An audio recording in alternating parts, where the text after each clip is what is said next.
სამწუხარო ფაქტი მოხდა ქუთაისში აღებული იქნა რევოლუციონერი ვასილ კიკვიძის ძეგლი და ეს ყველაფერი ძალიან ესეთ დეჟავიუს შეგრძნებას მიჩენს ძეგლებზე ნადირობა ჯაშუშების დაჭერა ეს იყო სააკაშვილის ხელისუფლების ბოლო პერიოდი და რაღაცა ეს ხელისუფლება ძალიან უკვე წააგავს სააკაშვილის ხელისუფლებას ამ კუთხით, იმიტომ რომ არავის არაფერს არ უშავებდა ეს ძეგლი იდგა ქუთაისის გარეუბანში და ქუთაისელებისათვის, იმერლებისათვის და უამრავი ადამიანისათვის ეს პიროვნება იყო ძალიან ისეთი პატივსაცემი პიროვნება.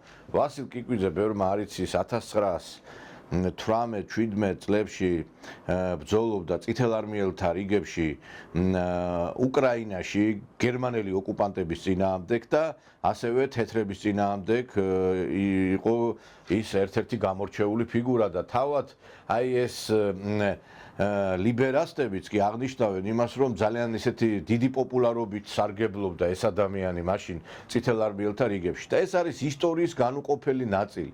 სხვათა შორის ვასილ კიკვიძის სახელი ქვია ნაძალადევში პარკს, რომელსაც გადაარქვეს შემდგომ სახელი და დაერქვა ვეტერანთა დასვენების პარკი, მაგრამ ყველა მას მაინც მოიხსენიებს კიკვიძის პარკად და აი მაინტერესებს რა აუცილებლობა იყო ახლა ამ ძეგლის აღების. ეს ხო ისტორიის ნაწილია, ვისბეს მოსწონს, არ მოსწონს ის პერიოდი.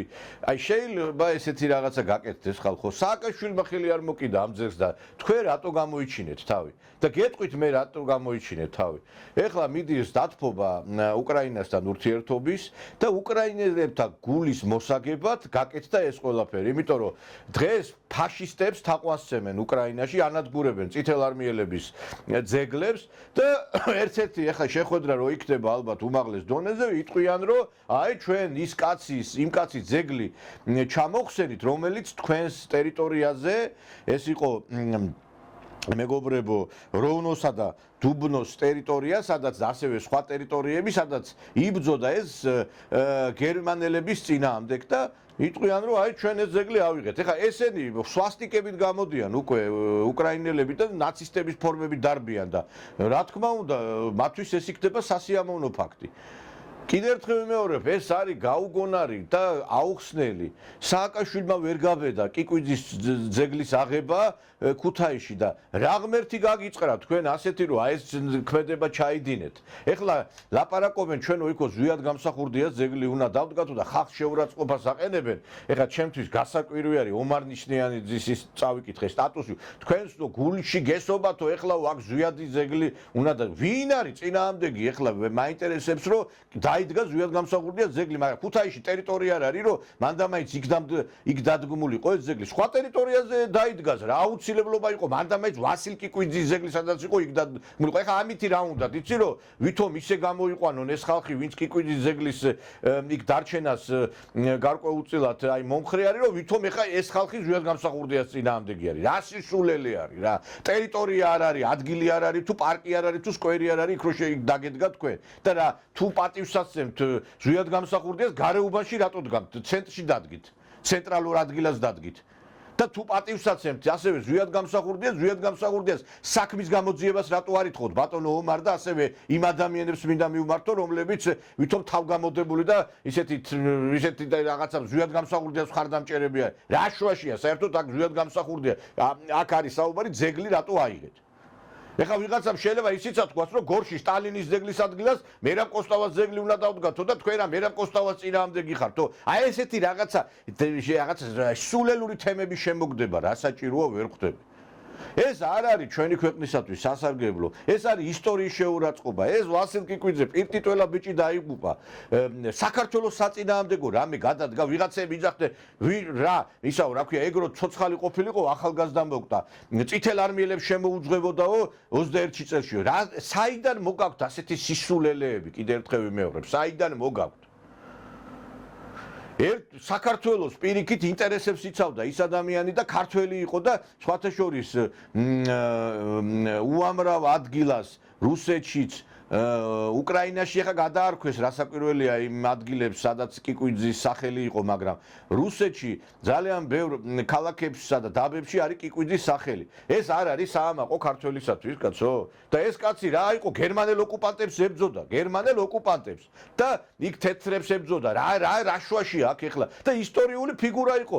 ეს თავისი გენერლობას მიაღწია ახალგაზრდა პირტიტველმა ბიჭმა, ეს იყო გამაოგნებელი, რომ გენერლობას მიაღწია და რა აუცილებლობა იყო ხა ამ ძეგლის აღება იქ ქუთაისიდან.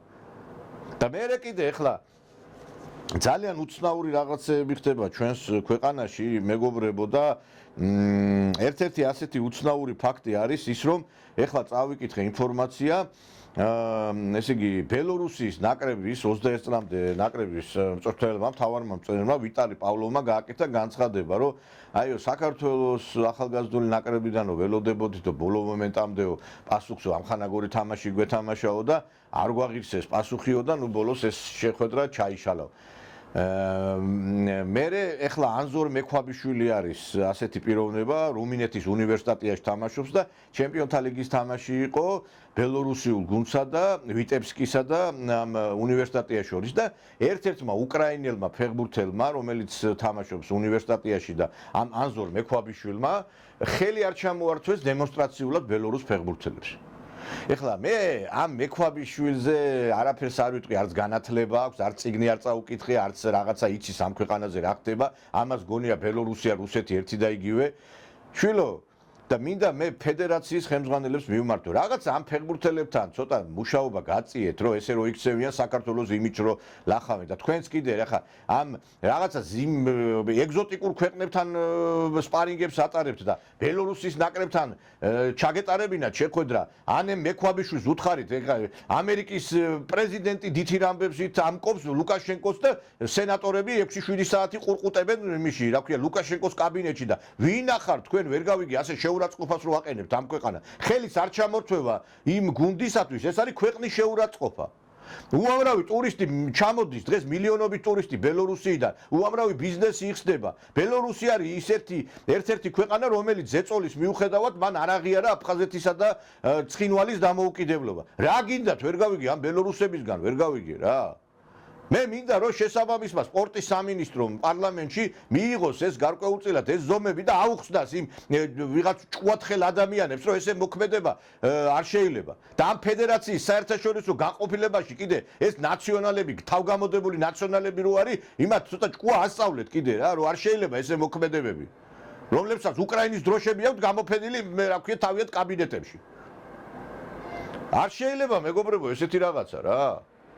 და მე კიდე ეხლა რომელი ევროპელები ხართ, ეხლა აიგერ მოვისმინე ინფორმაცია ახალი, ერთ-ერთი პოლონელი ექს-დეპუტატი, ასევე სეიმის წარმომადგენელი იყო ეს კაცი, სეიმის წევრი იყო, მე ვიცნობ ამ პიროვნება, ქშიშტოფ ტოლვინსკი, მეწარმე ბიზნესმენი პოლონელი, ფული შეკრიბა სპეციალურად სამედიცინო გარკვეული პრეპარატები შეაგროვა და ომში გააგზავნა რუსეთის მხარდასაჭერად. პოლონელმა ყოფილმა დეპუტატმა, სეიმის წევრმა. და თქვენ გამოდიხართ აკა პოლონეთის ხელისუფლებასა და უკრაინელებს შორის როგორი დამოკიდებულება ჩვენი. რა გინდათ ვერ გავიგე ამ უკრაინელების გამო გადავიკიდოთ ბელორუსები, რუსები, ყველა ნახევარი მსოფლიო და ჩვენი ქვეყანა მძიმე მდგომარეობაში ჩავაყენოთ. ამიტომ ძალიან აქ თქოთ ეს ყველაფერი გათვალისწინებული იქნას და ბოლო ამ ძეგლებზე ნადირობა და ჯაშუშების, ეგრეთ წოდებული ვითომ ჯაშუშების დევნამ სააკაშვილი ძალიან მალე დაამთავრა და მე ნამდვილად არ მინდა არ ვარ თქვენი მტრები და არ ვარ თქვენი მტერი და არ მინდა რომ იგივე ბედი გაიზიაროთ თქვენს. დაანებეთ თავი ამ ძეგლებზე ნადირობას და გამოგონილი რაღაც ჯაშუშების თემის სპეკულირებას.